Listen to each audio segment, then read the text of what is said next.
Hi, I'm Elaine Buxton, President and CEO of Confero Incorporated. We're a customer experience measurement firm that conducts exit interviews, mystery shops, field services around the U.S. for a variety of retail, food service, automotive, and banking firms. About 2 years ago, I got a phone call from an acquaintance of mine in Canada who said, "Elaine, did you know that your name is on the website of another company?" I said, "No, all news to me." Looked up, and instead of my name listing as president, my experience, my organizations, my profile, instead of being listed on my company site, which it was also copied on another website called allstatesevaluations.com. I had nothing to do with that company, and I had nothing to do with that website.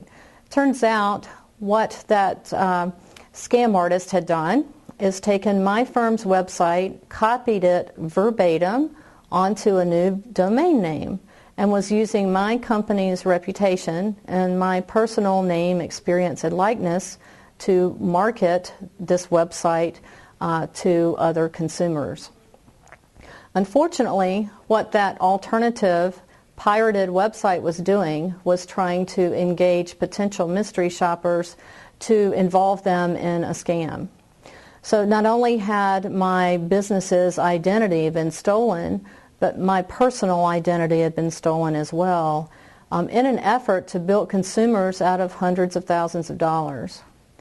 So one thing you might ask, after you find out that this has happened, what do you need to do? We are not the only business who's had their website copied and pirated over the years. But it kind of goes back to that old adage of, what did you know and when did you know it? Once you know that a copy of your company's information is being used to try to scam consumers out of money, then it is important that you act so that you can protect yourself, your business, and also consumers from the potential fallout of the situation. So here's the progression of what I had to go through very quickly.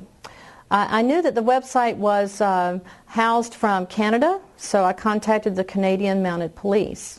I contacted an organization called phonebusters.org, and that is the Canadian equivalent of the Federal Trade Commission in the U.S., and they work to shut down scam websites. I also contacted the Federal Trade Commission, and if you go to ftc.org, there is a link there to report internet fraud, and that is what you would want to report. I also called my local police department in Cary, North Carolina, and I was relieved but also somewhat perplexed that in my small town they had an entire section for fraud, a group of detectives that deal only with fraud, and they were able to send someone out to basically take an identity theft report from me.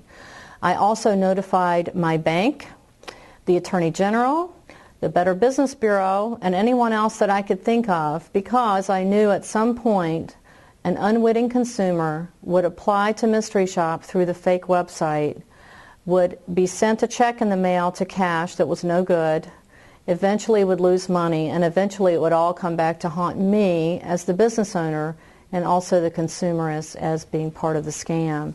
So it is important, once you find out that something is going on that is untoward, anything around your business's name, it is important that you notify all the authorities that you can think of and all the consumer advocacy organizations that you can think of to make sure that you spread the word as quickly as possible to ensure that everybody has the information and you protect that good name that you've worked very hard for.